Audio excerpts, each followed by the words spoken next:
मरने के बाद आत्मा का क्या होता है, वह कहाँ जाती है? क्या उस आत्मा को यमदूत लेना आता है? दोस्तों, गरुड़ पुराण में बताया गया है कि जब मनुष्य की मृत्यु होती है तब उस आत्मा को यमदूत उसके कर्मों हिसाब लेने आता है। पुण्य आत्मा को फूलों की डोली में ले जाता है, जबकि पापी आत्मा को कांटों से भारी सेज में ले जाता है। दोस्तों, मृत्यु एक ऐसा सत्य है जिसे कोई टाल नहीं सकता है। पर दोस्तों, हम यह नहीं जान पाते हैं कि हमें मरने के बाद हमारा आत्मा कहाँ जाती है, उसके साथ क्या होता है।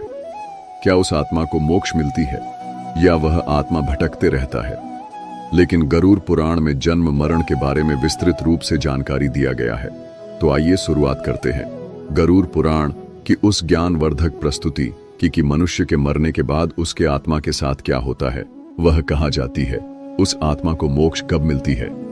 नमस्कार दोस्तों, स्वागत है हमारे इस चैनल गीता गुरु ज्ञान पर। मित्रों, गरुड़ पुराण की इस ज्ञानवर्धक प्रस्तुति में आप खो जाएं, उससे पहले हम आपको बता दें कि इस वीडियो को आधा अधूरा देखने की गलती बिल्कुल भी नहीं करें, क्योंकि यह गरुड़ पुराण की ज्ञानवर्धक प्रस्तुति है जो आपके जीवन और मृत्यु से जुड़ी हुई है।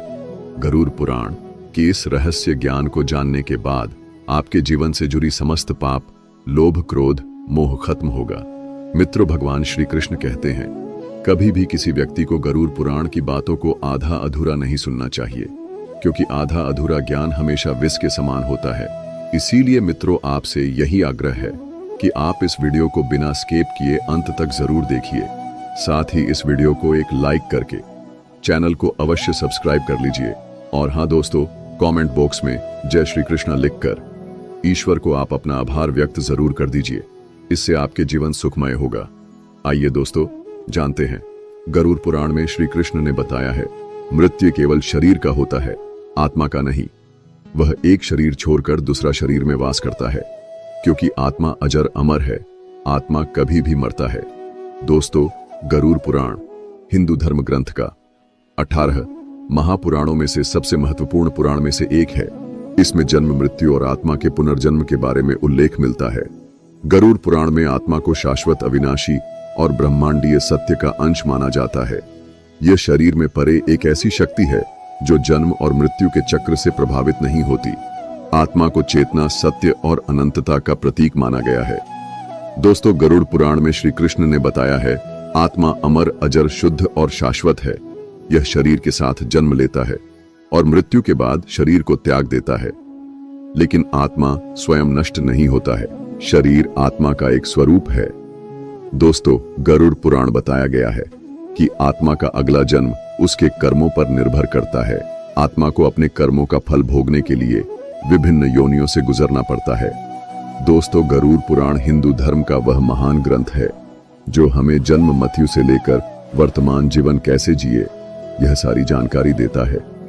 आइए दोस्तों, आज हम एक कथा के माध्यम से जानते हैं कि मरने के बाद आत्मा कहाँ जाती है, उसके साथ क्या होता है, उसे मोक्ष पाने के लिए कौन कौन योनियों से गुजरना पड़ता है, जो गरुड़ पुराण स्कंद पुराण के द्वारा बताया गया है, जो श्री कृष्ण ने स्वयं नारद बतलाया था। आज हम उन्हीं कथा जानेंगे। मित्रों, एक समय की बात है, भगवान श्री कृष्ण अपने दिव्य आसन पर ध्यान मग्न में बैठे हुए थे। तभी देवर श्री नारद नारायण नारायण का जाप करते हुए उनके पास पहुंचते हैं और उन्होंने प्रणाम किया और बोले, हे प्रभु, आप त्रिकालदर्शी हैं। हे प्रभु, मेरे मन में एक सवाल है जो मेरे मन को बहुत व्याकुल कर रहा है। मैं उन्हीं प्रश्न के सवाल जानने आपके पास आया हूं। हे प्रभु, जब मनुष्य की मृत्यु होती है तब उसके आत्मा शरीर त्यागने के बाद कहाँ जाती है? क्या उस आत्मा को यमदूत लेने जाता है या वह आत्मा धरती पर ही भटकते रहता है?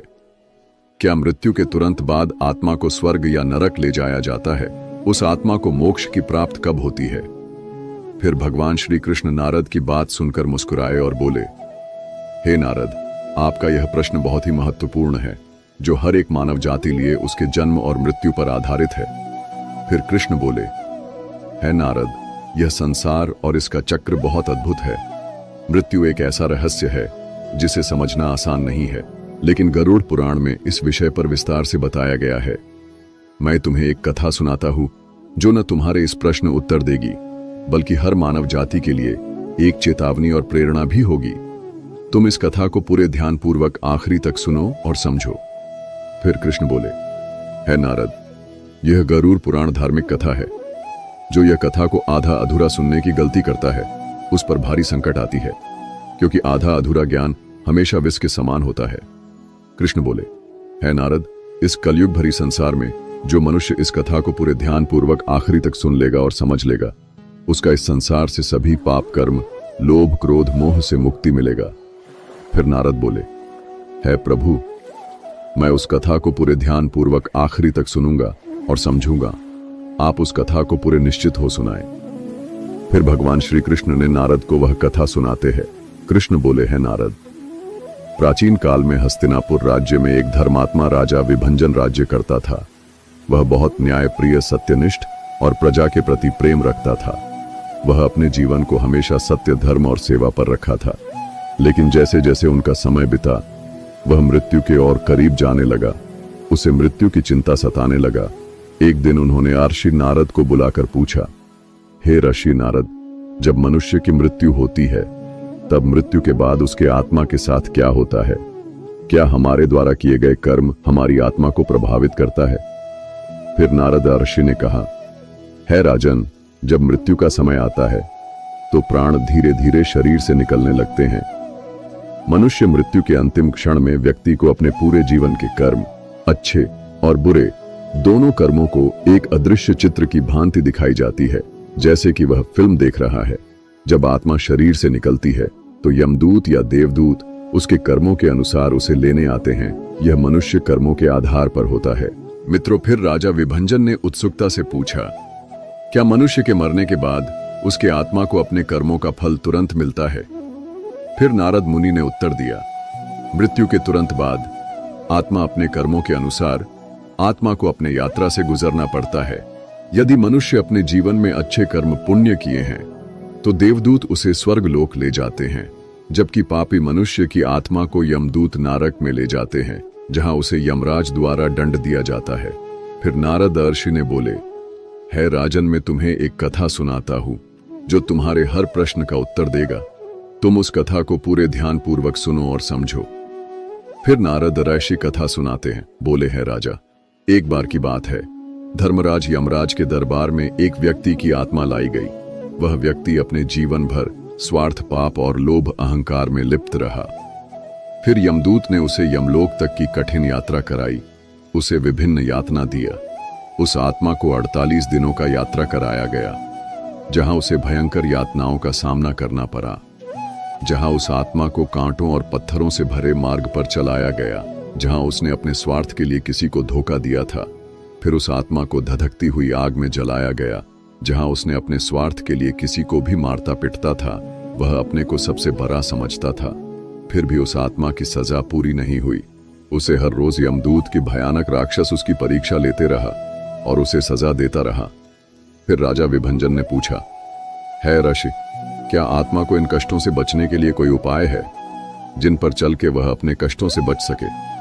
फिर नारद ऋषि ने मुस्कुराए और बोले, है राजा, यदि व्यक्ति जीवन में धर्म, सत्य और भक्ति का पालन करता है तो वह उस आत्मा को इन कष्टों का सामना नहीं करना पड़ता, क्योंकि जो व्यक्ति हमेशा अपने जीवन में सत्य, धर्म, दूसरों की सहायता और ईश्वर लीन रहता है तो भगवान उस आत्मा लिए यह यात्रा सहज सुखद कर देता है। मित्रों, फिर नारद ऋषि ने आगे कहा, आत्मा को यमलोक पहुंचने के बाद यमराज के सामने उस आत्मा को प्रस्तुत किया जाता है, जहां चित्रगुप्त आत्मा के सभी कर्मों का लेखा जोखा पड़ता है, क्योंकि चित्रगुप्त के पास हर मनुष्य के जीवन के हर छोटे बड़े कर्मों का पूरा हिसाब रखता है। फिर राजा विभंजन ने पूछा, है ऋषि मुनि, क्या मनुष्य के मरने के बाद उसके आत्मा को कर्मों का परिणाम तुरंत मिलता है? नारद ऋषि ने फिर समझाया, है राजा, आत्मा को उसके कर्मों के आधार पर उसका लेखा जोखा होता है। फिर उसे स्वर्ग या नरक या फिर पुनर्जन्म का निर्णय सुनाया जाता है। यदि आत्मा ने अधिक पाप किए हैं तो उसे नरक में दंड भोगना पड़ता है। यदि उसने पुण्य किए हैं तो उसे स्वर्ग लोक में आनंद और सुखद जीवन मिलता है। यदि आत्मा अपने जीवन में कुछ कर्मों को आधा अधूरा छोड़ा है तो उसे फिर से पुनर्जन्म की ओर अग्रसर कर देता है। मित्रों, आत्मा बार बार जन्म इसलिए लेती है कि वह अपने कर्मों का फल भोग सके। जब आत्मा अपने पूरी तरह से सजा खत्म कर लेता हो तब उस आत्मा को स्वर्गलोक में जगह मिल जाती है। मित्रों, फिर नारद ऋषि बोले, है राजन, गरुड़ पुराण के अनुसार पापी आत्मा को 28 प्रकार की यातनाएं से गुजरना पड़ता है। जैसे रौरव नरक, जहां आत्मा पापी आत्मा को जहरीले सांपों के द्वारा उसे कटाया जाता है और दंडित किया जाता है। फिर आत्मा को कुंभिपाक नरक से गुजरना पड़ता है, जहां आत्मा को खौलते तेल में डाला जाता है। उसके बाद अंधकूप नरक, जहां आत्मा को अंधेरे कुएं में डाला जाता है, जबकि पुण्य आत्मा को स्वर्गलोक ले जाता है, जहां आत्मा को देवी देवताओं का साथ मिलाया जाता है। उसे वहां दिव्य भोजन, सुंदर संगीत और सुख शांति का अनुभव होता है। फिर राजा विभंजन ने पूछा, क्या मनुष्य अपने कर्मों से अपने भाग्य को बदल सकता है? क्या वह नरक की सजा से बच सकता है? नारद मुनि ने उत्तर दिया, हाँ, मनुष्य के पास अपने कर्मों से अपने भाग्य को बदलने की शक्ति होता है। यदि मनुष्य अपने अपने जीवन में लोभ, क्रोध, मोह से दूर होता है और वह अपने जीवन में सत्य, धर्म और भक्ति का पालन करता है, तो वह न केवल अपने जीवन को सुधार सकता है, बल्कि वह अपने मृत्यु के बाद की यात्रा को भी सहज और दुखद बना सकता है। फिर मित्रों, फिर नारद ने भगवान श्री कृष्ण से कहा, हे प्रभु, आपकी इस कथा ने मेरे मन में और भी कई प्रश्न उत्पन्न किए हैं। क्या आप इस विषय को और विस्तार से समझा सकते हैं कि आत्मा की यह यात्रा कितनी लंबी होती है और क्या इसमें परिवारजन या प्रियजनों की कोई भूमिका होती है?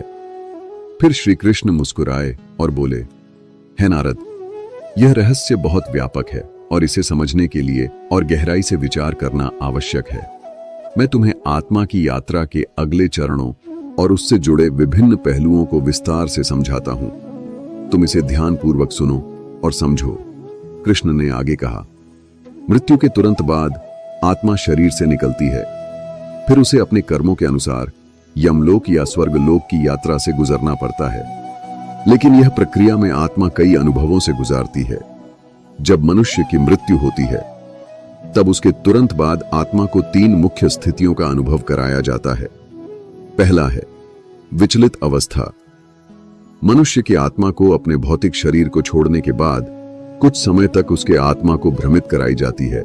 उसे यह समझने में समय लगता है कि वह अब जीवित नहीं है। यह समय आत्मा के मोह और सांसारिक संबंधों पर निर्भर करता है। दूसरा है जीवन का पुनरावलोकन। मनुष्य की मृत्यु के बाद आत्मा अपने जीवन के हर छोटे बड़े कर्म को एक अदृश्य रूप में देखती है। जैसे कि वह फिल्म देख रहा हो, उसे अपने अच्छे और बुरे कर्म स्पष्ट रूप से दिखाई देते हैं। तीसरा है पथ का निर्धारण। जब मनुष्य की मृत्यु होती है, तो आत्मा को उसके कर्मों के अनुसार यमदूत या देवदूत उसे ले जाने आते हैं। मित्रों, फिर नारद ने पूछा, है प्रभु, क्या मृत्यु के बाद आत्मा को अपने प्रियजनों की उपस्थिति का अनुभव होता है? क्या उसे यह पता चलता है कि हमारी मृत्यु हो चुकी है? श्री कृष्ण ने उत्तर दिया, हाँ, है नारद। जब किसी मनुष्य की मृत्यु होती है, तो उसकी आत्मा अपने परिवार और प्रियजनों की गतिविधियों देखती रहती है। उसे यह आभास होता है कि मेरे परिवार वाले मुझे बुला रहे। जब परिवारजन मृत आत्मा के लिए श्राद्ध या पिंडदान या तर्पण करता है, तो आत्मा को शांति मिलती है। लेकिन यदि परिवारजन शोक और मोह में डूबे रहते हैं, तो आत्मा भी उस मोह में फंसी रहती है और वह अपनी यात्रा में बाधा का सामना करता है। मित्रों, कृष्ण ने आगे कहा कि यही कारण है कि गरुड़ पुराण में श्राद्ध और पिंडदान का विशेष महत्व बताया गया है। इन कर्मों से आत्मा को तृप्ति मिलती है और वह अपने अगले मार्ग पर आसानी से आगे बढ़ती है।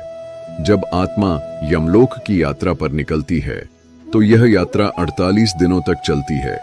इस दौरान आत्मा को 16 मुख्य स्थानों से गुजरनी पड़ती है। प्रत्येक स्थान पर उसे अपने कर्मों के अनुसार कठिनाइयों या सुखों का अनुभव होता है। आत्मा के लिए एक वैतरणी नदी बनाई गई है। यह नदी पापियों के लिए एक भयंकर जलधारा बहता है, जिसमें रक्त और कीचड़ बहता है। पुण्य आत्माओं के लिए इसे पार करना कठिन नहीं होती है, जबकि पापी आत्मा को यह पार करना बहुत ही मुश्किल और दुखद होती है। फिर आत्मा को यमद्वार के जाया जाता है। यहाँ यमदूत आत्मा धर्मराज के सामने प्रस्तुत करता है, जहाँ आत्मा का लेखा जोखा चित्रगुप्त पढ़ता रहता है। फिर उसे अपने कर्मों के आधार पर दंडित किया जाता है। फिर नारद बोले, है प्रभ, क्या आत्मा को इस यात्रा के दौरान कोई मदद मिलती है? श्री कृष्ण बोले, यदि परिवारजन पवित्र मंत्रों का उच्चारण, भगवान का ध्यान और सत्कर्म करते हैं तो आत्मा को इस यात्रा में मदद जरूर मिलती है। गरुड़ पुराण में बताया गया है कि आत्मा को अपने कर्मों के अनुसार स्वर्ग या नरक में स्थान दिया जाता है। दोस्त तो फिर बोले, हे प्रभु, यदि आत्मा ने अपने कर्मों का फल भोग लेता है तो उसके साथ क्या होता है? तब श्री कृष्ण ने जवाब दिया, है नारद, जब आत्मा अपने कर्मों का फल भोग लेता है तो उसे पुनर्जन्म दिया जाता है। आत्मा का अगला जन्म उसके पिछले कर्मों के आधार पर निर्धारित होता है। यदि आत्मा ने पुण्य किए हैं तो उसे मानव या देवता के रूप में जन्म मिलता है। यदि आत्मा ने पाप किए हैं तो उसे पशु, कीट या अन्य निम्न योनि ने जन्म लेना पड़ता है। नारद ने फिर पूछा, है प्रभु, क्या आत्मा इस चक्र से कभी मुक्त हो सकती है? श्री कृष्ण ने आगे कहा, हाँ, आत्मा के लिए मोक्ष संभव है।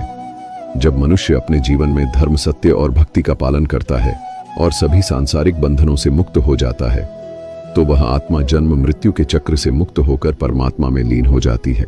जो व्यक्ति निष्काम भाव से भगवान का स्मरण करता है तो उसे मोक्ष मिलता है तथा दूसरों की सेवा, दान और धर्म के मार्ग पर चलने से आत्मा का शुद्धिकरण होता है। और जो व्यक्ति आत्मा और परमात्मा के ज्ञान को प्राप्त करता है वह जन्म मृत्यु के बंधन से मुक्त होकर मोक्ष प्राप्त कर लेता है। मित्रों, फिर नारद ने भगवान श्री कृष्ण से कहा है, प्रभु, आपने यह सुनाकर हमारे मनों में से सभी संदेह दूर कर दिए। अब मैं समझ गया हूं कि मृत्यु के बाद आत्मा की यात्रा मनुष्य के कर्मों पर निर्भर करती है। मैं अब हर मनुष्य को अपने जीवन में सत्य, धर्म और भक्ति के मार्ग पर समर्पित करना बतलाऊंगा। है मनुष्य, तुम अपने कर्मों पर ध्यान दो, स्वार्थ, पाप और अहंकार को त्यागो, धर्म, सत्य, सेवा और भक्ति को अपनाओ, क्योंकि यही जीवन का सबसे बड़ा सत्य मार्ग है। इससे तुम्हारे आने जीवन सुखद होगा और तुम्हारे आत्मा को भी मोक्ष प्राप्ति हो। मित्रों, श्री कृष्ण ने इस प्रकार नारद को गरुड़ पुराण की रहस्य को बताया। मित्रों, फिर श्री कृष्ण ने कथा समाप्त कर नारद से कहा, है नारद, मनुष्य की मृत्यु के बाद आत्मा की यात्रा उसके कर्मों पर निर्भर करता है। जो व्यक्ति जीवन में धर्म, सत्य और भक्ति का पालन किया है तो उसकी आत्मा मृत्यु के बाद भी स्वर्गीय सुख का अनुभव करती है। लेकिन जो मनुष्य अपने जीवन में पाप और अधर्म के मार्ग पर चला है उसे नरक की विभिन्न यातनाएं भोगनी पड़ती हैं। मनुष्य को यह समझना चाहिए कि मृत्यु केवल शरीर का अंत नहीं है, बल्कि यह आत्मा के उसके अगले चरण की शुरुआत कराता है, क्योंकि आत्मा अजर और अमर होता है। वह शरीर त्याग कर दूसरे शरीर में वास करता है, लेकिन उसके कर्म उसे विभिन्न जन्मों और कर्मों के चक्र में डालते हैं। मनुष्य को यह ध्यान रखना चाहिए कि केवल ईश्वर की भक्ति और सत्य के पालन से ही हम अपने आत्मा को मोक्ष और अग्रसर कर सकते हैं। फिर नारद ने भगवान श्री कृष्ण को प्रणाम किया और कहा, हे प्रभु, आपकी यह कथा हर मानव जाति के लिए एक प्रेरणा का स्रोत होगा है। इस पर चल के हर मनुष्य अपने जीवन के कर्मों को बदल सकती है। दोस्तों, गरुड़ पुराण हमें सिखाता है, मनुष्य की जीवन एक बोया हुआ खेत की तरह है। मनुष्य खेत में जो बीज बोता है वही फल प्राप्त होता है। उसी प्रकार मनुष्य अपने जीवन में जो जैसा कर्म करता है उसे मरने के बाद उसके आत्मा को वही फल भोगना पड़ता है। मित्रों, अब हम गरुड़ पुराण के अनुसार श्री कृष्ण ने जो आत्मा को रहस्य बतलाया है कि मनुष्य के मृत्यु के बाद उसके आत्मा को कौन कौन सी योनियों से गुजरने के बाद उसे मोक्ष मिलती है, आप इस वीडियो को बीच में छोड़कर जाने कि गलती बिल्कुल भी नहीं करें, क्योंकि यह गरुड़ पुराण की आत्मा से जुड़ी धार्मिक रहस्य है। इसलिए इस ज्ञानवर्धक प्रस्तुति को अंत तक जरूर देखिए। आइए जानते हैं। दोस्तों, मनुष्य की मृत्यु होती है तो उसका प्राण से आत्मा बाहर निकल जाता है।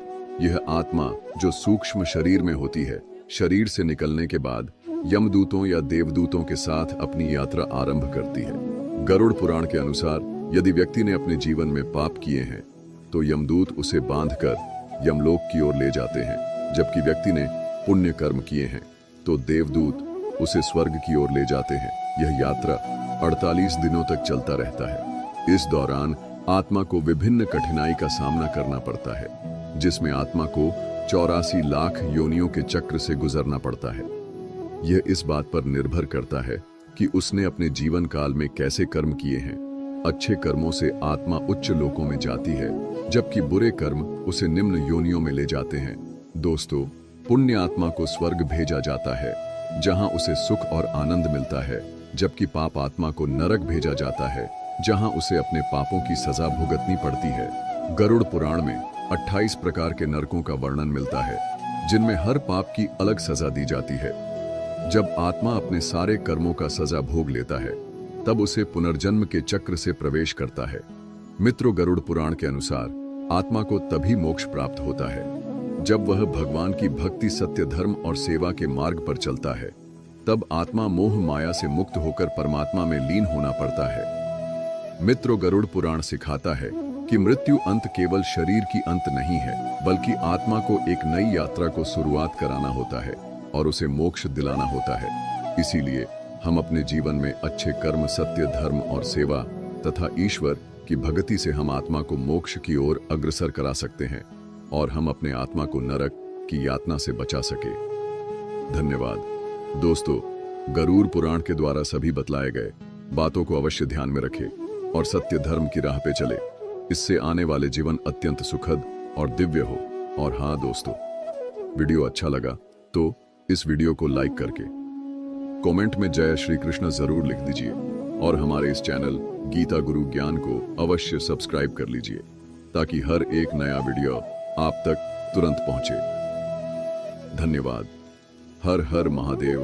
ओम नमः शिवाय। राधे राधे।